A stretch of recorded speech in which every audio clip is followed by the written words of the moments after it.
Olá, seja muito bem-vindo, muito bem-vinda. Esse aqui é o nosso episódio de número 34 desse estudo do Evangelho de Jesus Cristo, escrito por João, aonde a gente vem estudando desde o capítulo 1, do verso 1, e vamos até o último capítulo e o último versículo, fazendo esse estudo, refletindo sobre essa palavra e buscando a orientação de Deus, o relacionamento com Deus. O meu propósito aqui de estar nesse canal, de fazer essa leitura, de fazer essas reflexões, é que para que o teu caminho e o meu caminho sejam ajudados por nós aqui, lendo, refletindo, tirando conclusões e tentando trazer essa palavra de Deus para os dias de hoje, né? Para que sirva para a gente de sabedoria, de ensinamento, de educação do nosso Pai a nós. Se você está chegando agora aqui pela primeira vez nesse canal e nessa reflexão, eu te peço que você não saia, porque afinal de contas existem 33 episódios para trás, porque esse é o de número 34. Mas nessa leitura individual eu tenho certeza que você vai conseguir também alcançar sabedoria, luz, entendimento, e os episódios que já se passaram não vão impedir que você esteja conosco nesse agora e que você entenda, compreenda e reflita junto conosco o que a gente vai refletir aqui, certo? E para você que já acompanha esse canal, muito obrigada por estar aqui outra vez, me fazendo companhia e fazendo com que esse canal vale a pena, com que o nosso bate-papo valha a pena. E é isso. Se você tiver a oportunidade de abrir a sua Bíblia, tá com um papel e uma canetinha perto de você, ia ser muito bacana, porque você poderia dar uma sublinhada naquilo que você te tocar, fazer uma anotação das coisas que a gente vai conversar, que de repente podem ser boas, né, para você tocar a sua vida, a sua semana, o seu dia a dia, enfim, por algumas coisas que você já tenha passado, e isso pode te servir de reflexão para o dia de hoje. Afinal de contas, a palavra de Deus, ela é mais atual do que o jornal de amanhã, não é? Vamos abrir então e dar continuidade no capítulo 9 do livro de João, a partir do verso 13 e vamos até o verso 34. João 9, 13. Levaram aos fariseus o homem que fora cego. Era sábado, o dia em que Jesus havia misturado terra com saliva e aberto os olhos daquele homem. Então os fariseus também lhe perguntaram como ele recuperara a vista. O homem respondeu: ele colocou uma mistura de terra e saliva em meus olhos, eu me lavei e agora eu vejo. Alguns dos fariseus disseram: esse homem não é de Deus, pois não guarda o sábado. Mas outros perguntavam: como pode um pecador fazer tais sinais milagrosos? E houve divisão entre eles. Tornaram, pois, a perguntar ao cego: que diz você a respeito dele? Foram os seus olhos que ele abriu. O homem respondeu: ele é um profeta. Os judeus não acreditaram que ele fora cego e havia sido curado enquanto não mandaram buscar os seus pais. Então perguntaram: é este o seu filho, o qual vocês dizem que nasceu cego? Como ele pode ver agora? Responderam os pais: sabemos que ele é nosso filho e que nasceu cego, mas não sabemos como ele pode ver agora ou quem lhe abriu os olhos. Perguntem a ele. Idade ele tem, falará por si mesmo. Seus pais disseram isso porque tinham medo dos judeus, pois estes já haviam decidido que, se alguém confessasse que Jesus era o Cristo, seria expulso da sinagoga. Foi isso que seus pais disseram. Idade ele tem, pergunte a ele. Pela segunda vez, chamaram o homem que fora cego e lhe disseram: para a glória de Deus, diga a verdade. Sabemos que esse homem é pecador. Ele respondeu: não sei se ele é pecador ou não. Uma coisa eu sei. Eu era cego e agora eu vejo. Então lhe perguntaram: o que fez ele a você? Como abriu os seus olhos? Ele respondeu: eu já disse e vocês não me deram ouvidos. Por que querem ouvir outra vez? Acaso vocês também querem ser discípulos dele? Então eles os insultaram e disseram: discípulo dele é você. Nós somos discípulos de Moisés. Sabemos que Deus falou a Moisés, mas quanto a esse, nem sabemos de onde ele vem. O homem respondeu: ora, isso é extraordinário. Vocês não sabem de onde ele vem, contudo, ele me abriu os olhos. Sabemos que Deus não ouve pecadores, mas ouve o homem que o teme e pratica a sua vontade. Ninguém jamais ouviu que os olhos de um cego de nascença tivessem sido abertos. Se esse homem não fosse de Deus, não poderia fazer coisa alguma. Diante disso, eles responderam: você nasceu cheio de pecado. Como tem a ousadia de nos ensinar? E o expulsaram. Como a gente sempre faz aqui, a gente tenta contextualizar aí a parte histórica, né, a época histórica, o que estava acontecendo. E o roteiro, mais ou menos, é a gente fazer a leitura, é a gente buscar a parte histórica, né, o contexto histórico daquele momento, é depois a gente refletir sobre essa palavra e aplicar ela para os dias de hoje, a gente fazer uma conclusão e a gente então procurar e buscar uma mensagem que toque no nosso coração e que essa mensagem a gente possa levar para os nossos dias e para a nossa vida. Então vamos começar pelo contexto histórico daquela época. Quem eram os fariseus? Esses que chamaram o cego, que quiseram saber como é que ele foi curado, quem curou ele e tal. Os fariseus, eles compunham uma classe mais influente em Israel. Eles eram absolutamente zelosos pela lei e absolutamente zelosos pela tradição judaica. Curar no sábado para eles era um pecado, era um erro, e eles, enfim, perseguiram muito Jesus por conta disso também. O milagre, ele se torna um sinal messiânico naquela época, porém, para esses líderes, esses fariseus, presos totalmente à letra da lei, como eles disseram, somos discípulos de Moisés, eles não reconheciam os sinais e milagres de Jesus como sendo sinais messiânicos, o Messias que havia de vir, que já tinha então chegado e estava entre eles. E outra coisa, esse homem que ele foi curado, esse cego de nascença que ele foi curado, que ele era um cego físico e agora então ele via, ele enxergava, né? Algumas pessoas às vezes interpretam sempre essa parte da cegueira, o cego que ficou curado, como se ele tivesse tido uma luz espiritual. Mas aqui a palavra é muito clara em dizer que este cego, ele era cego fisicamente e que ele foi curado fisicamente da cegueira dele e ele passou a ver. Tanto que eles chamam os pais dele e dizem, a gente quer ter certeza, esse daí é o filho de vocês? Ele era cego? Ele nasceu cego? Porque esse homem realmente passou a ter a sua visão física restabelecida. E a gente vai ver lá na frente, no próximo episódio, que não só ele teve a visão física restabelecida, como ele também teve os olhos espirituais dele abertos pelo próprio Jesus, porque ele vai encontrar Jesus novamente e ele vai estar face a face com aquele que era Deus na terra, né? O Filho de Deus Pai aqui na terra, habitando entre nós e abrindo os olhos e dando ensinamentos e trazendo sabedorias espirituais e físicas para todos aqueles que com ele estavam e encontravam e pediam e solicitavam, enfim.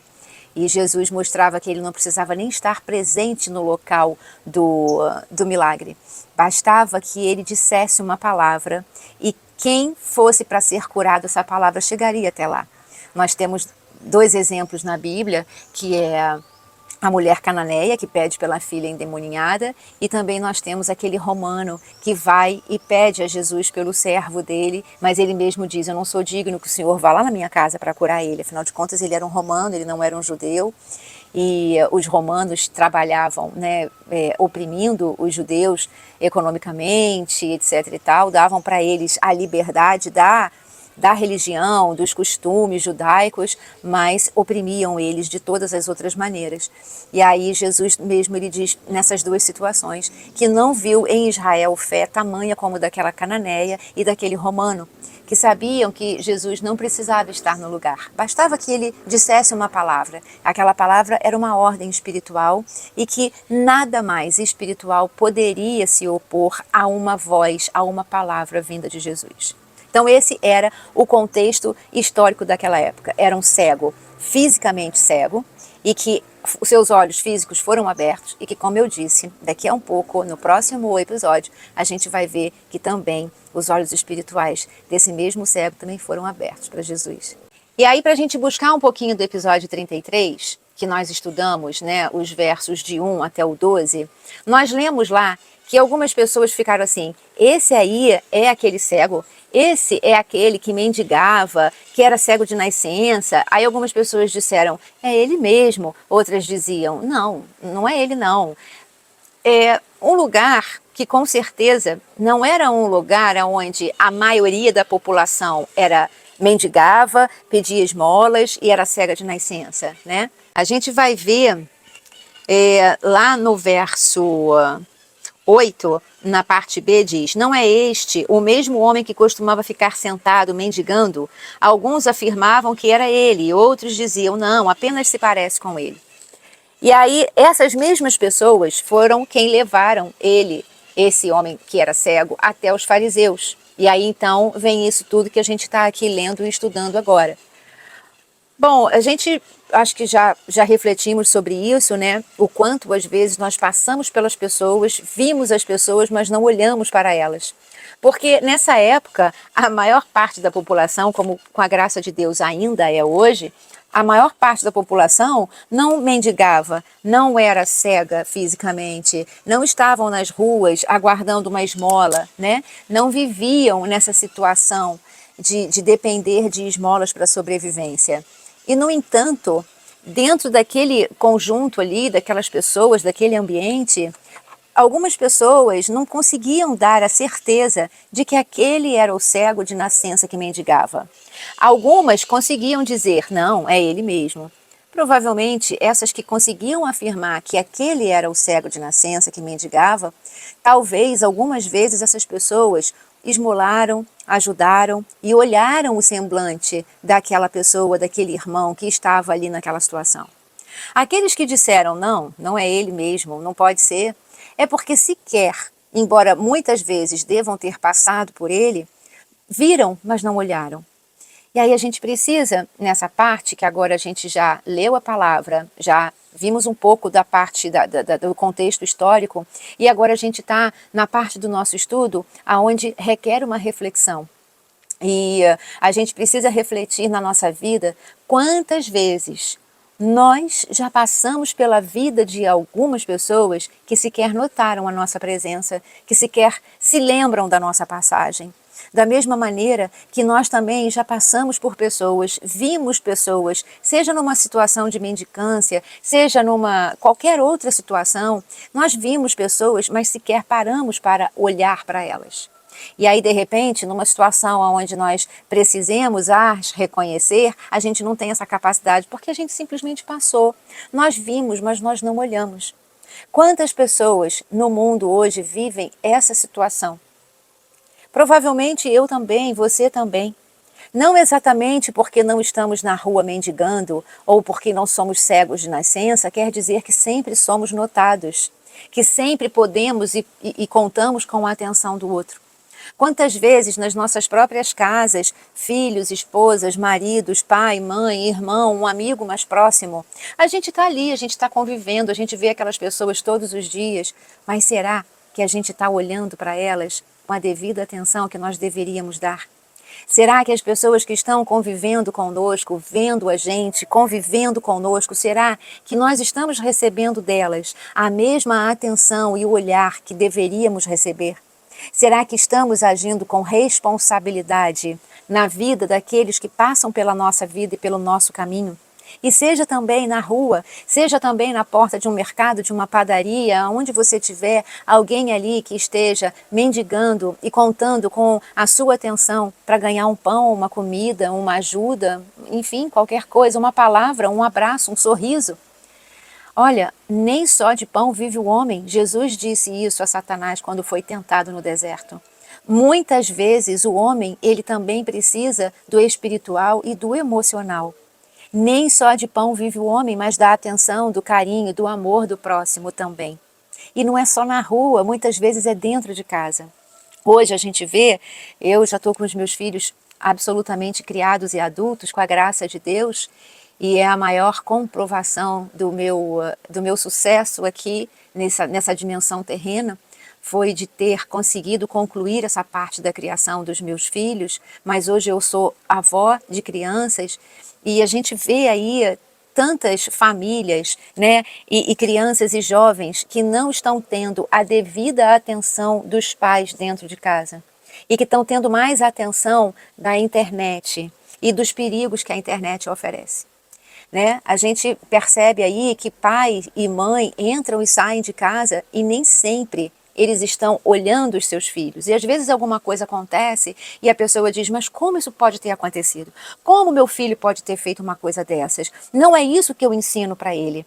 Mas os seus filhos não são ensinados só por aquilo que você passa, mas eles também são ensinados na rua, na escola, no colega, na internet, na televisão, no telefone principalmente, né? Quantas vezes casamentos se dissolvem e aí você para e diz assim, nossa, quando foi que começou a dar errado? E muitas pessoas não sabem dizer quando foi que aquele casamento começou a acabar. Porque se vivia aquela rotina, se sabia daquele endereço da casa que deveria voltar, da pessoa que estaria ali dentro junto com você, mas muitas vezes não houve o olhar para o casamento de uma parte ou de outra e às vezes de ambas as partes. Então, quantas coisas na vida se dissolvem, se transformam para um lado negativo, porque na verdade nós vimos. Nós chegamos em casa e saímos, nós passamos a cabeça na mão do nosso filho, tomamos um banho, comemos e deitamos cansados e dormimos. Mas a gente não parou para olhar para aquele filho, para aquela esposa, para aquele marido, para aquele ambiente familiar, para aquele pai, para aquela mãe, para aquele irmão, para aquele amigo. Então, muitas vezes, passar por alguém, voltar todos os dias para casa, não quer dizer exatamente estar naquele lugar.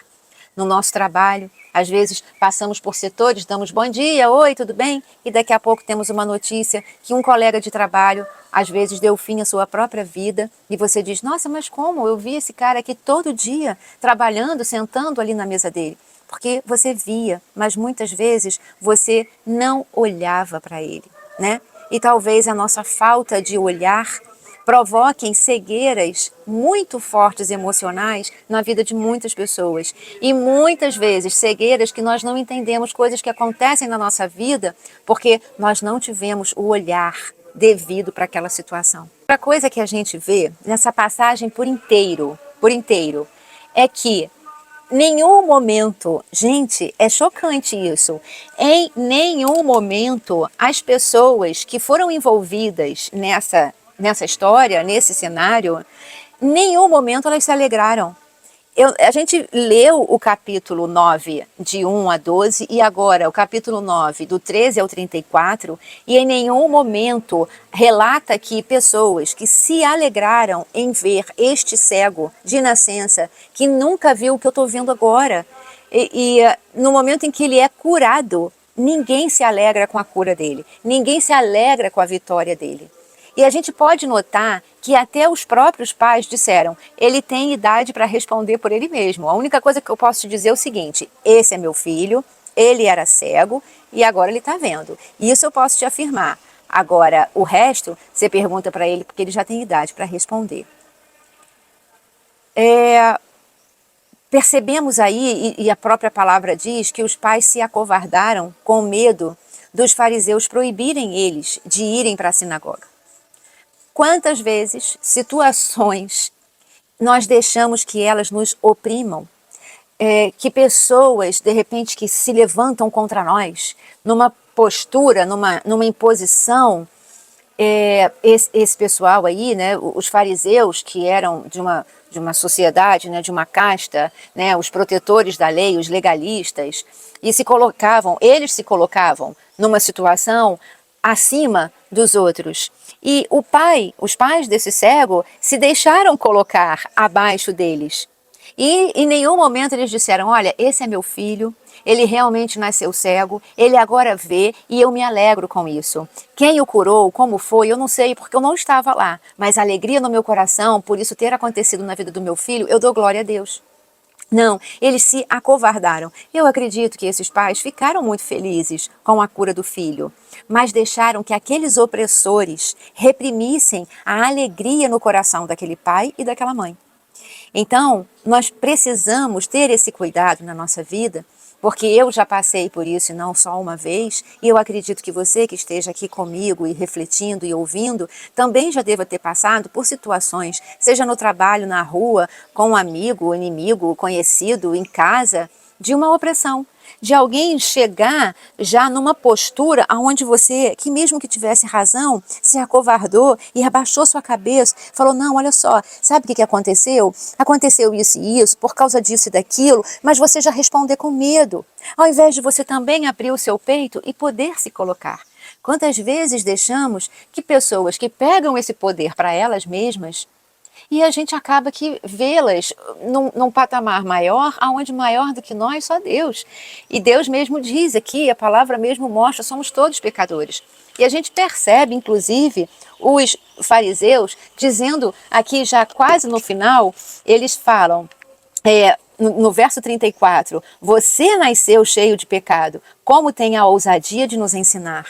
Como se não, né? Eles se colocavam muito acima das outras pessoas. Está muito nítido aqui o seguinte, você nasceu cheio de pecado. Naquela época, quando você nascia um cego ou um paralítico, era como se você tivesse tido uma marca de Deus. Olha, se essa pessoa nasceu cega, não é à toa, ele já está marcado, ele é um pecador. Eles não reconheciam os seus próprios pecados e achavam que o fato de uma pessoa nascer cega ou nascer com qualquer deficiência física era uma marca de Deus sobre aquela pessoa, né?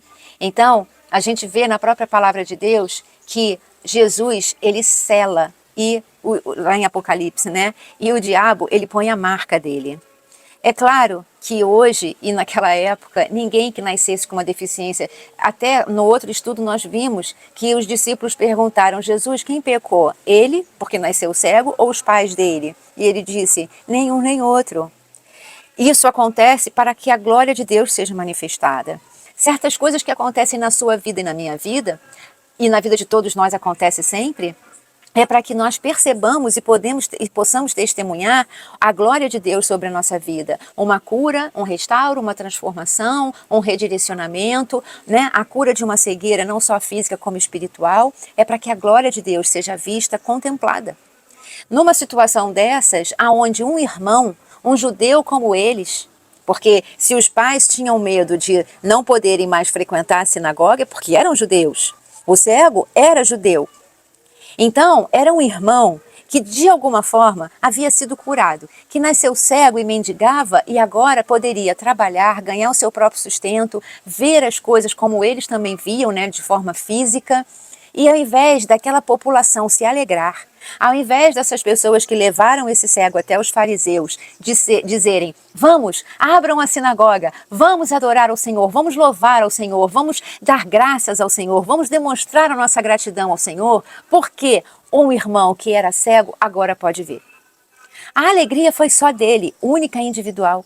Nessa passagem a gente vê que só ele conseguiu e pôde se alegrar com a própria cura.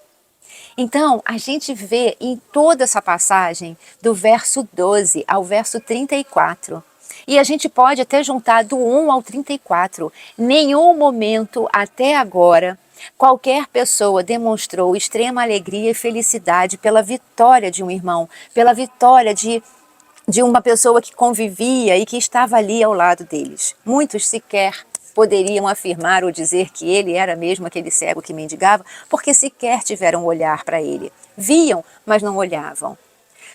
Sabiam da necessidade, mas não havia compaixão. Então, se não havia compaixão, não levava aquela pessoa no coração.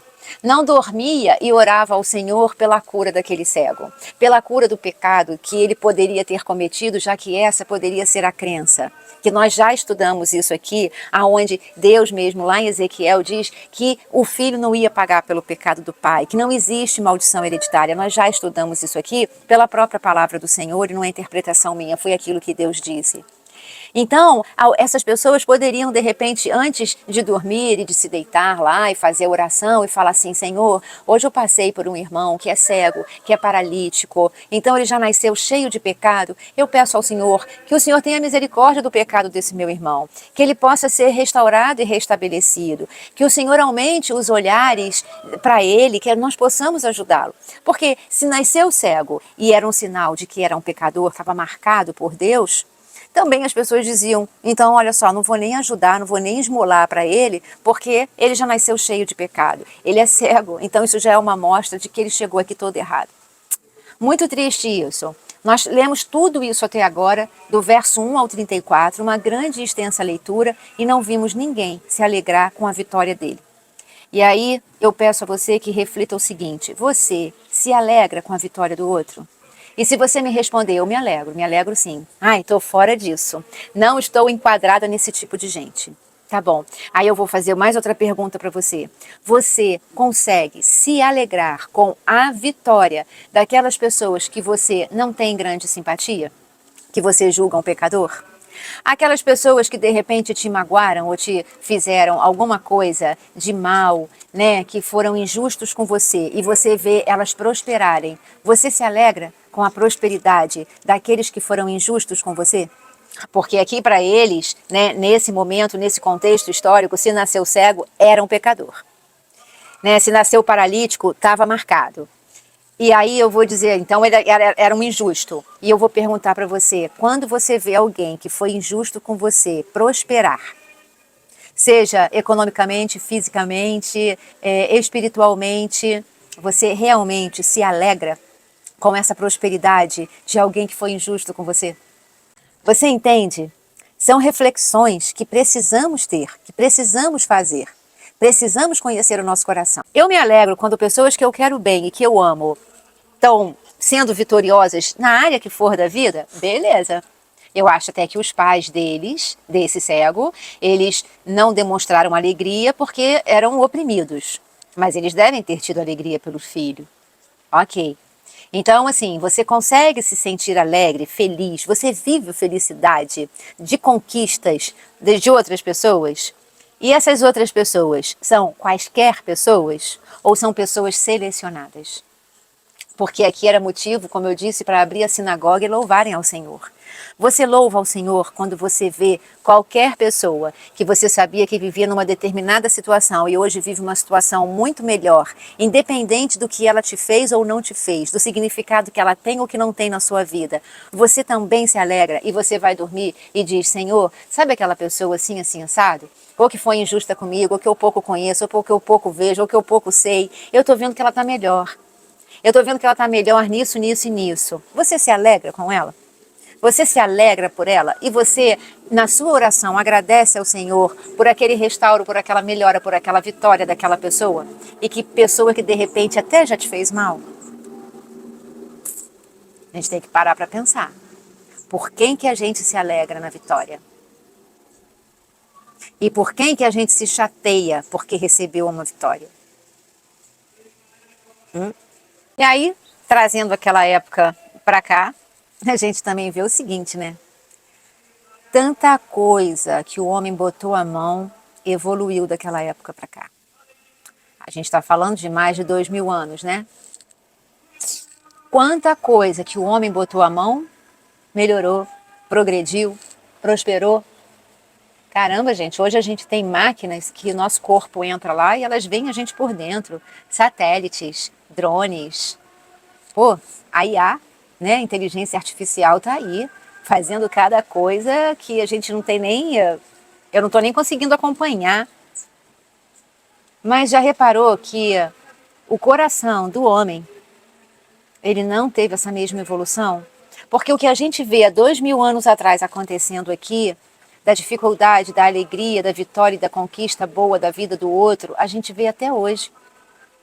Quando a gente vê aqui fariseus oprimindo uma família e uma família se sentindo oprimida e se acovardando com medo de não poder mais entrar numa sinagoga, deles proibirem eles de irem para uma reunião, para o estudo da palavra de Deus, quando a gente vê isso aqui, a gente vê até nos dias de hoje pessoas que se colocam numa posição de opressores e pessoas que se colocam em posição de oprimidos. Tudo que a gente vê na Bíblia, a gente vê acontecendo 2000 anos depois. Tudo que você vê no Evangelho, no Novo Testamento, você vê que isso permanece até hoje. Naquilo que se refere ao coração do homem, isso se permanece até hoje. Tantas coisas evoluíram. Nessa época, os missionários e Jesus e os discípulos e Paulo caminhavam quilômetros e quilômetros para pregar o Evangelho. Depois veio a época da carroça, depois o carro a combustão. Nossa, depois aviões, helicópteros, supersônicos, foguetes. Meu Deus do céu, quanta evolução tivemos. Passando uma moto, desculpa, lá no alto da estrada. É distante, mas aqui é um vale onde eu tô e o som vem. Pronto, já passou. E quanta coisa o homem botou a mão e melhorou e evoluiu para a própria raça humana. Mas o homem não consegue evoluir o seu próprio coração. Sabe por quê, gente? Porque a nossa salvação não depende de nós. A nossa salvação depende de Jesus. A gente só consegue salvar o nosso coração e fazer aquilo que nós já estudamos aqui, que Jesus conversou com Nicodemos, é nascendo de novo, nascendo em Cristo Jesus. É por isso que o coração do homem é o que menos evoluiu, ou talvez, eu tenho muito receio de dizer isso, mas talvez tenha evoluído ainda mais. Da época de Jesus para cá, da época do Velho Testamento para cá. Aonde estão tantos progressos que não chegam até o coração do homem?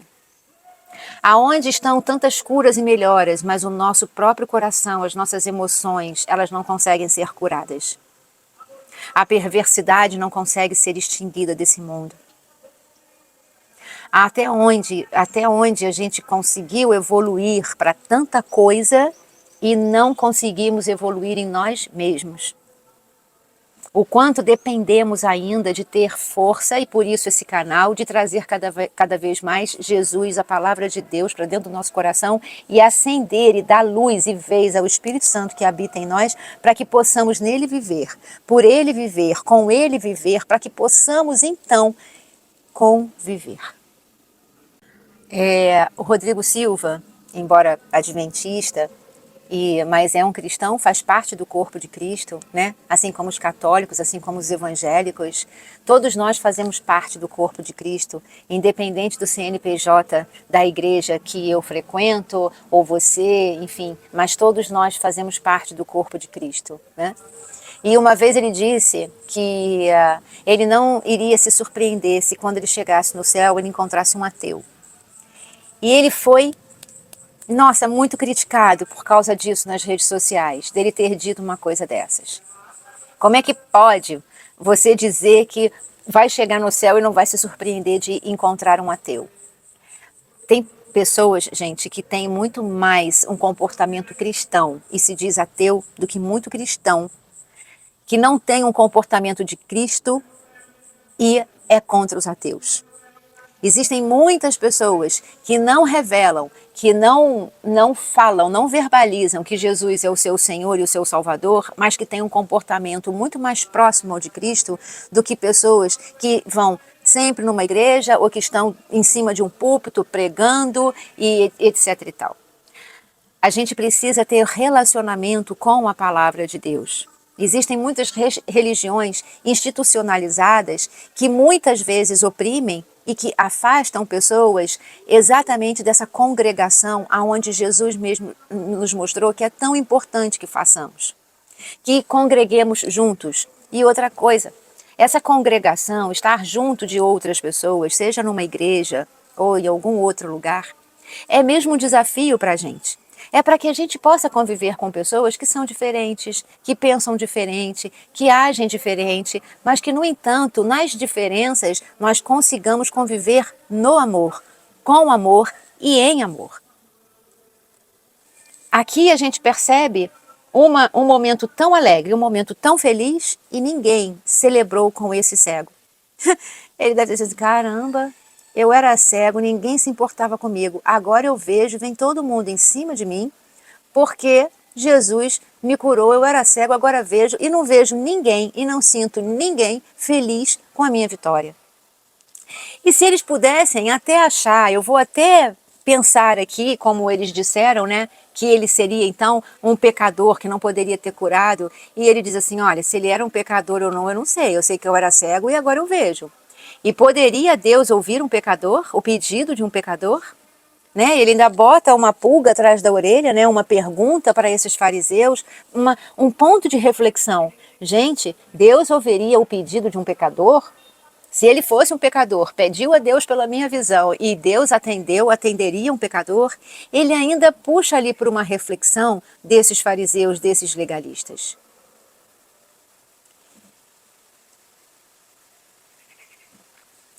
E era tipo, gente, Deus me curou, vocês não vão ficar felizes comigo?